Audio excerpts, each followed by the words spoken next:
तो मूढ़ता के बारे में कई इस प्रकार की मूढ़ताएं बना लेते हैं जो देखा सीखी से बन जाती हैं। किताब में बहुत सारी मूढ़ताओं के बारे में अनेक अनेक देशों में कैसी कैसी मूढ़ताएं हैं,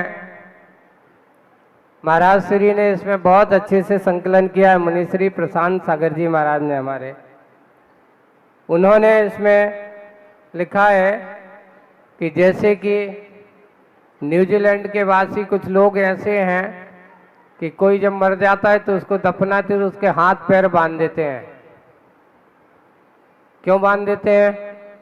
बोले कि कहीं कब्र से निकल के बाहर ना आ जाए। तो ऐसी ऐसी मूर्ताएं, ये कोई वो नहीं है, लोगों की परंपराएं और इस प्रकार की मूर्ताओं से बहुत सारी ऐसी मूर्ताओं का करीब 10-12 जगह ऐसे लिखा है। तो अपन ऐसी मूर्ताएं जो मान बैठते ना, कई लोग अपने यहाँ भी मूर्ताएं मानने वाले बहुत सारे हैं, और ऐसी मूर्ताओं को हम एक परंपरा बना लेते हैं। इसको जड़ता कहा। कर्म सिद्धांत पर भरोसा रखो, और जिनके कर्म सिद्धांत पर भरोसा है वो कभी मूर्ताओं के चक्कर में नहीं फंसते हैं। तो आज के 12 नंबर की कारिका को अपन और आगे बढ़ते हैं। पेज नंबर 35 ना निकाल लो सभी, और अगली आज के 12 नंबर की कारिका को अपन पढ़ते हैं। नलनी दलगत जल तल लवो लव तरलम किम यौवनम धन मथायो के शशिधर का कर निकरा नुकारणी सज्जना ये वो नलनी दलगत जल लव तरलम किम यौवनम धन मथायो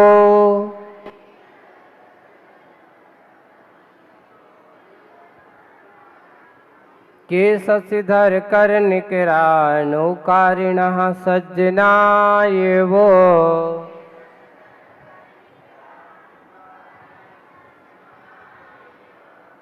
देखो इसका अर्थ क्या है।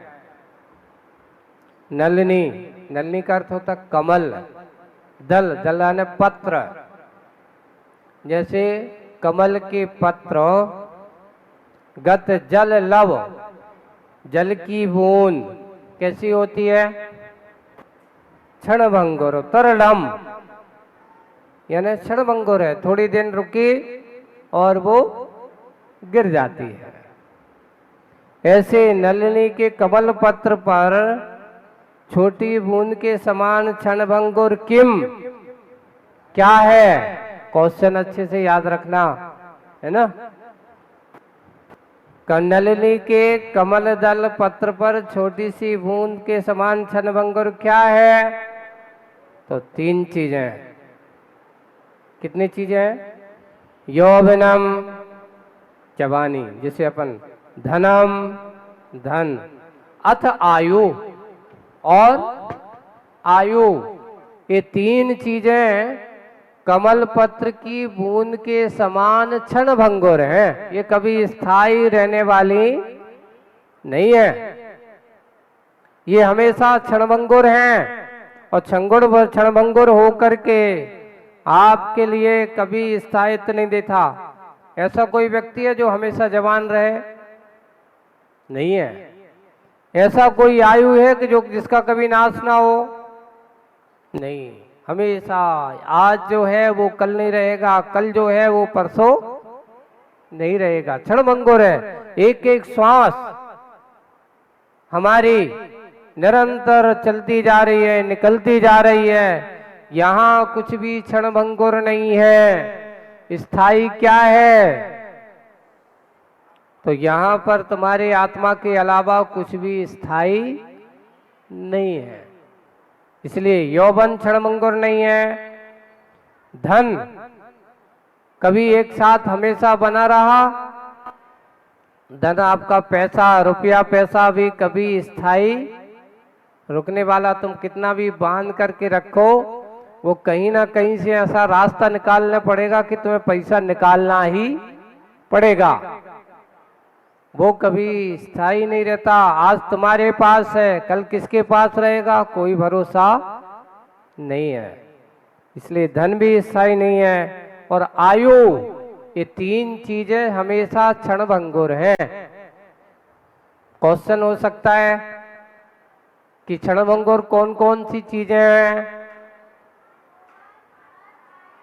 हाँ, आंसर मिल गया।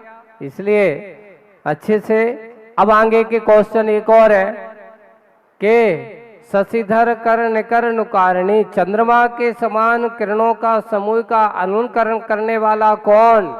जैसे चंद्रमा की किरणें कैसी होती, ठंडी के गर्म?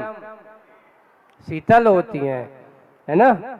शशिधर किरण कैसी, जिन्हें देख करके मन में आदमी को परम शांति का अनुभव होता है,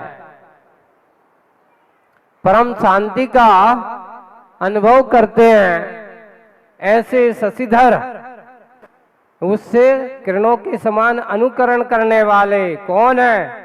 सज्जना, ये वो सज्जन पुरुष ही। वे कभी भी बुराई का समर्थन नहीं करते। वे किसका समर्थन करते हैं?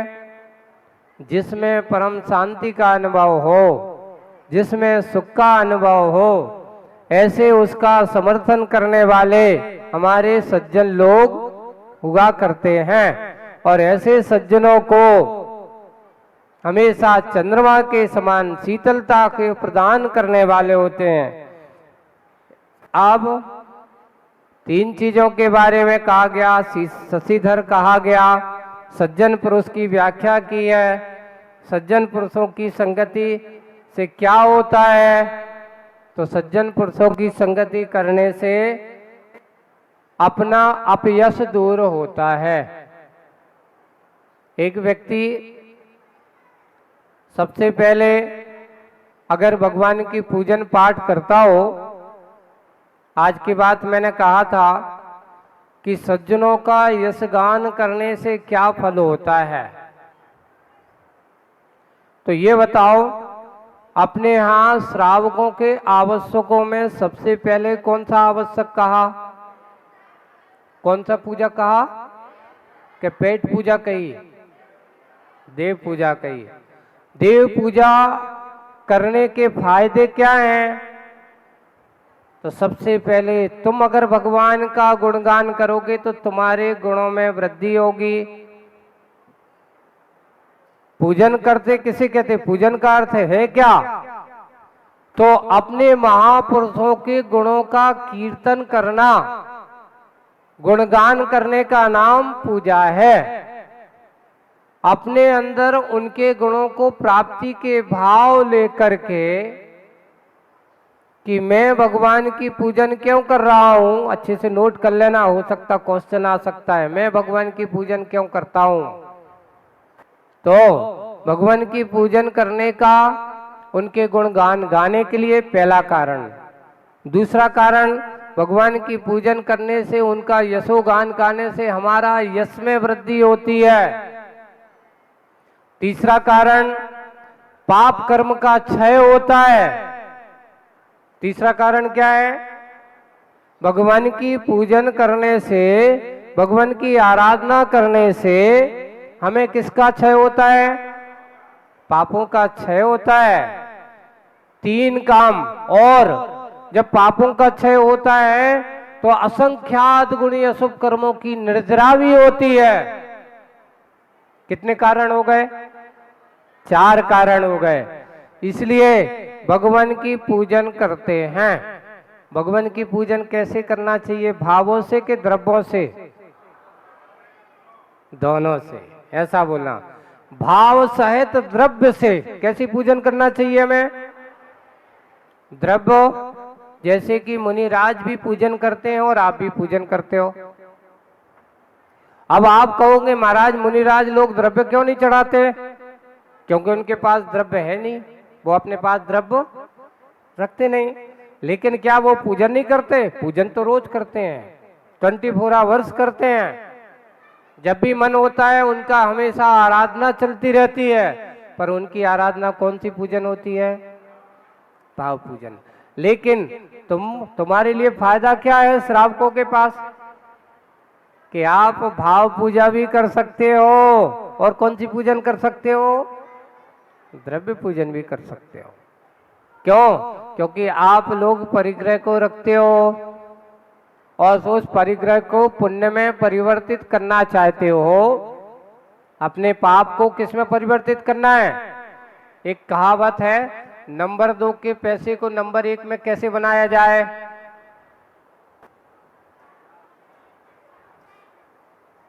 तो आप लोग जाकर के क्या करते हो? सीए से सलाह लेते हो, यहाँ आज के समय में है ना, और सीए के पास सलाह लेकर के कहते हो कि भाई एक काम करो, मेरा नंबर 2 का इतना पैसा, इसको नंबर 1 में कैसे बनाया जाए?